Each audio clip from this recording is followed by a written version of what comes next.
No decisions have been made on the proposed purchase of a major stake in the Bank pour le Commerce Exterieur Lao Public, or BCEL, currently held by the Ministry of Finance, the Prime Minister's office confirmed on Saturday. The confirmation came after some members of the public mistakenly understood that the government would sell its 51% stake in BCEL, a leading Lao bank, to the Pusi Group.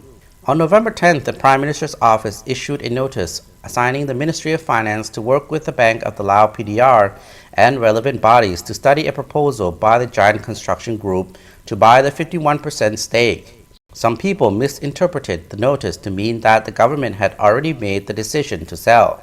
A statement on the Prime Minister's office website on Saturday said the notice was merely a reflection to its role as a coordinator between the Prime Minister's office and other central state bodies. It is not a decision made to sell by higher authorities, the Post said.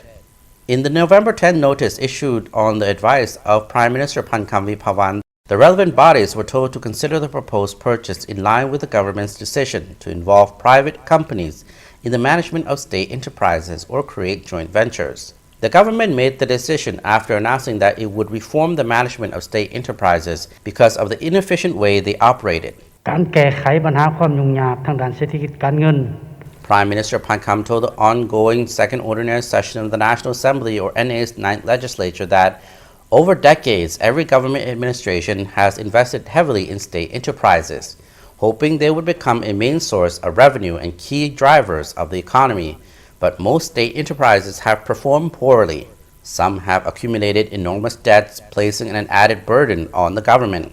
He said the reform of state enterprises was an important and urgent task. An indicators-based assessment of 41 state-run companies suggested that at least 10 were viable and could continue to operate as normal, but the rest needed to undergo reform, the government told an extraordinary session of the National Assembly in August. As part of the reform process, the government would consider which enterprises should be 100% government-owned, which ones could become a joint public-private venture, and which ones should be sold off.